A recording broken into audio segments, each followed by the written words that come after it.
Merci beaucoup.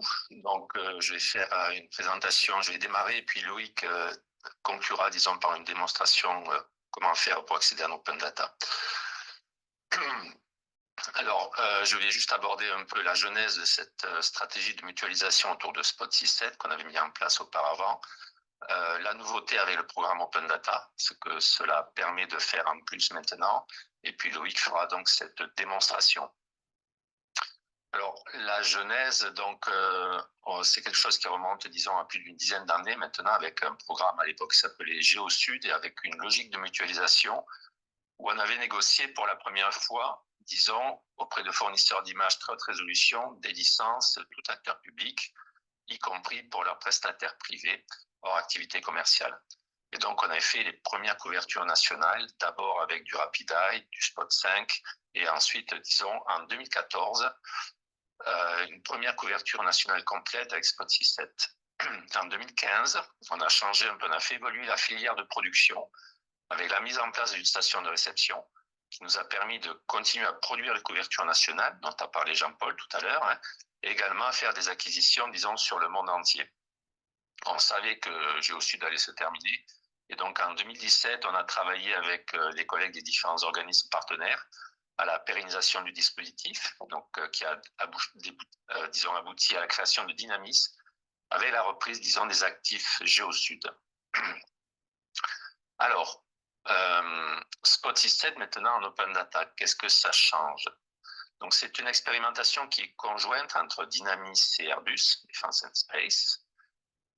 Les images concernées, c'est pas toutes les images Spot 6.7, il s'agit des images orthorectifiées du territoire national qui sont diffusées par Dynamis. Et c'est rajouté également à l'initiative, disons, d'Airbus, les couvertures mensuelles du deuxième semestre 2023 qu'a lancé Airbus, disons, sur les Pyrénées-Orientales, qu'ils ont demandé, disons, à diffuser via l'Open Data Dynamis. La période d'expérimentation pour les orthos du territoire national, ça va de octobre 2023 à mai 2026. Mai 2026, disons, c'est un peu la deadline, c'est la fin du marché actuel Spot 6.7. Alors, ce que ça change, c'est une facilité d'accès encore plus grande. Donc, il n'y a pas besoin d'adhérer. Donc, c'est un verrou de plus qui saute, surtout, disons, pour les petites structures. C'est ouverture aussi à de nouveaux utilisateurs, et en particulier les particuliers de la société civile qui n'étaient pas éligibles avant. Et ça élargit, disons, les usages qui sont concédés aux sociétés privées. Jusqu'à présent, en fait, elles pouvaient utiliser des images Spot 6.7 pour des projets de R&D après validation, ou comme prestataire pour des acteurs publics adhérents à Dynamis, après validation également, et les deux étaient limités dans le temps et sur les zones des projets. Maintenant, il n'y a plus de limite, y compris pour des usages commerciaux. Alors, un peu quelques premiers retours, mais c'est vraiment très fragmentaire, parce qu'on n'a pas encore beaucoup de recul, bien sûr. Mais ce que l'on voit déjà en haut sur les cibles, c'est sûr que les nouvelles cibles qu'on avait un peu identifiées, c'est-à-dire les particuliers et les privés, ont vraiment répondu à ce programme Open, avec des téléchargements très conséquents, disons, d'images Spot 6.7. Ce qui est intéressant à regarder aussi, c'est les archives, disons, l'année d'acquisition de ces images Open Data. Et on voit bien que ce n'est pas uniquement les images des dernières couvertures, ça remonte de manière très significative jusqu'aux couvertures de 2017. Ce que ça montre, donc, c'est tout l'intérêt patrimonial, disons, de ces couvertures nationales. Et les domaines privilégiés, donc là, c'est à prendre avec des pincettes, bien sûr, mais on voit que ressort l'agriculture, il peut y avoir un biais autour de ça, le changement climatique, la cartographie. Donc, on retrouve quand même, disons, bien sûr, des champs d'application un peu classiques, avec le changement climatique qui apparaît pas mal, et notamment chez les particuliers. Alors, pour la suite, ce qui est important, bien sûr, c'est de pouvoir évaluer, disons, ce que ça change de cette mise en open data des données Spot 6.7. Donc, pour ça, il sera vraiment important que les utilisateurs renseignent correctement les infos qui sont demandées lors du téléchargement. Et ce que l'on souhaiterait faire, disons, pour l'évaluation avec Airbus, c'est de pouvoir contacter, disons, des échantillons de nouveaux utilisateurs pour avoir un peu des retours d'expérience sur ce qu'ils ont fait avec ces images-là.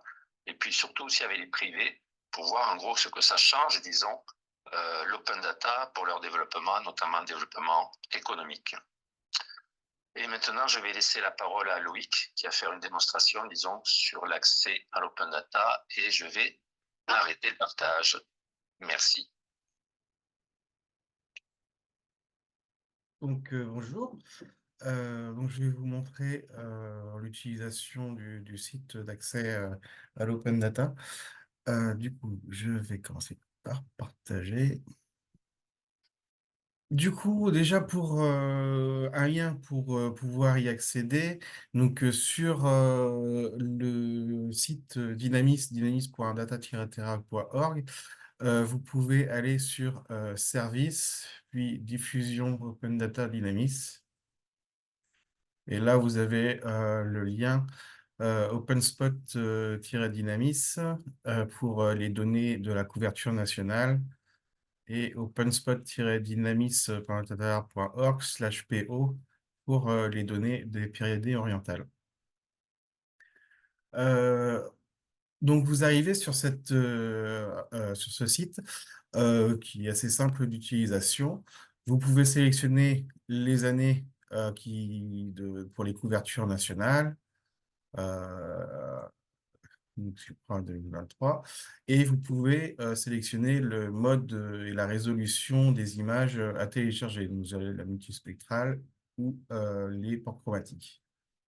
Euh, une fois que vous pouvez sélectionner par la carte, vous pouvez sélectionner les images que vous téléchargez.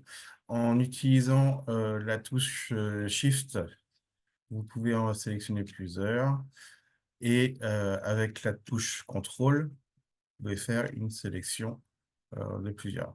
Alors, au niveau des téléchargements, c'est limité par lot de 5 images. Donc, ça sert à rien de prendre tout ça et lancer. Normalement, si on fait ça, ça ne va pas marcher. Voilà.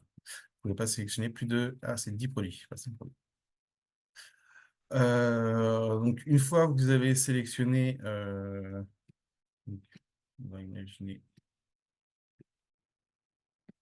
2 produits. Là, il suffit de valider donc la sélection.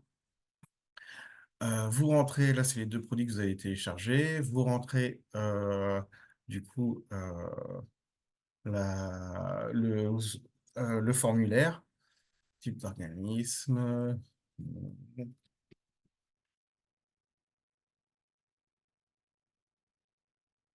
euh, application, pays, France. Vous cliquez J'ai lu, accepte et vous obtenez les liens. Et à ce moment-là, vous pouvez télécharger la donnée. Hop, enregistrer et enregistrer. Voilà, c'est aussi simple que ça pour les téléchargements. Donc, les données, ce sont les données orthorectifiées par l'IGN. Donc, en multispectral à 6 mètres de résolution et en panchromatique à 1,50 m.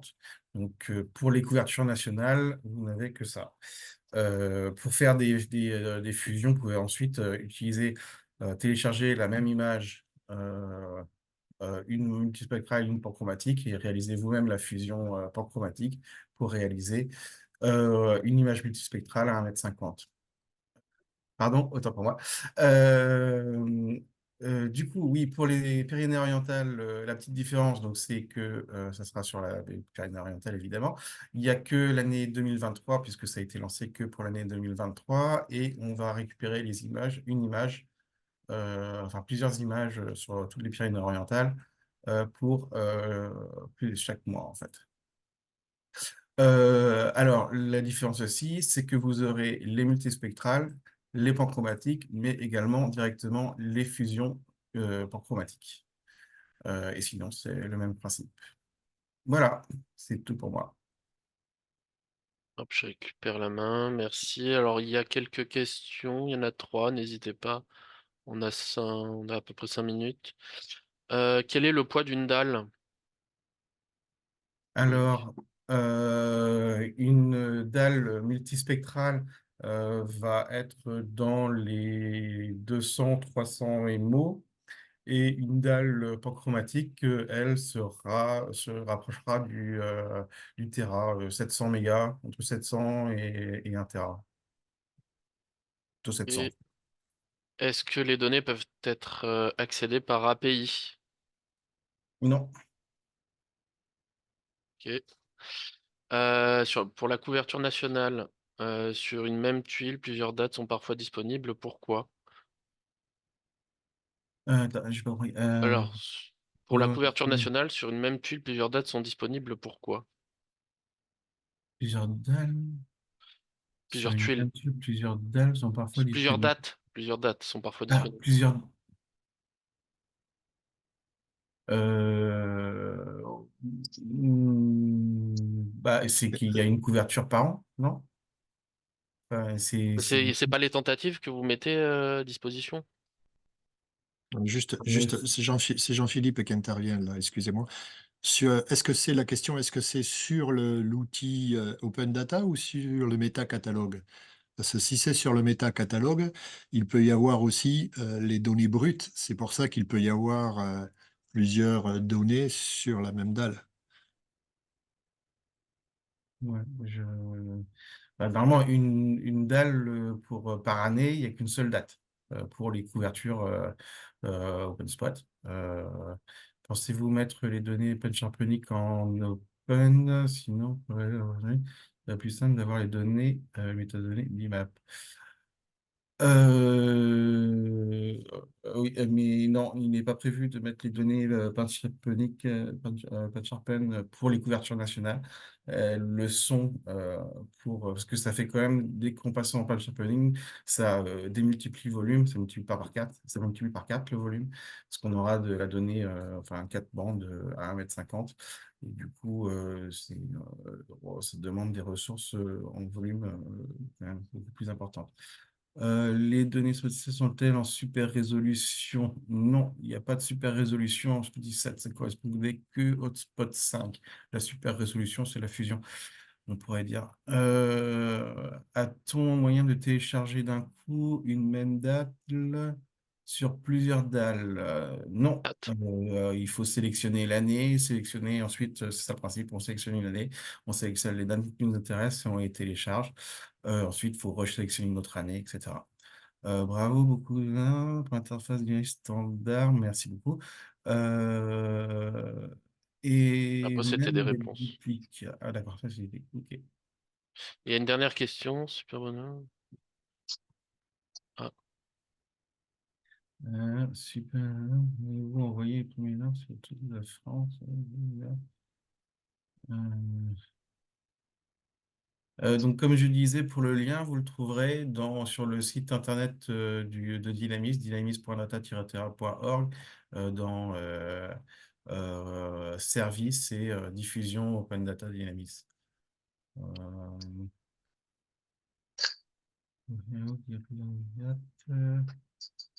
alors, il y a Camille. Est-ce les mêmes données que Spot 6.7 accessibles en WMS sur la géoplateforme de l'IGN? Je crois que oui, hein. Ouais, normalement, c'est les mêmes données, puisque c'est l'IGN qui nous les fournit, enfin, nous fournit l'auto-rectification. Je suppose que c'est les mêmes. Quels sont les utilisateurs pour l'Open Data PO et TM? Ça, je sais pas, Pierre. Un peu là-dessus, enfin de mémoire, et puis Jean-Philippe pourra compléter aussi, c'est surtout les professionnels. Alors après, les particuliers, on n'a pas la possibilité, bien sûr, de savoir qui c'est, mais pour les professionnels, on retrouve effectivement les classiques, les services de l'État, et en particulier les SDIS, et le SDIS, hein, donc le service incendie, compte tenu, disons, problématique sécheresse sur les PO.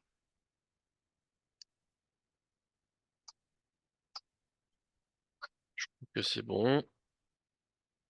Euh, Hop. Bon, ben, je propose On clôture, Jean-François. Ouais. clôture les questions-réponses. Bon, merci Ah, si, il Loïc. y a une dernière. Ah, une Non. dernière. Y a-t-il quand la diffusion de la couverture Spot 2022 et 23 en flux WMS? Ça sera pour, comme disait Jean-François Faure, Ça sera dans la nouvelle plateforme qui va être mise en place avec le catalogue Stack et Cog. Et à ce moment-là, vous aurez accès à des flux Cog pour récupérer toutes les années de couverture. Voilà. Et si Par je peux rapport à les compléter, effectivement, la diffusion IGN a effectivement pris un gros retard. La couverture 2022 n'est toujours pas intégrée sur le géoportail. On a eu un gros engorgement et des soucis techniques. Donc ça devrait l'être prochainement, mais on a décidé de faire passer la 2023 en priorité et la 2022 arrivera ensuite. On est désolé côté IGN du retard pris dans la mise en ligne géoportail des couvertures spot 2022 et 2023, effectivement.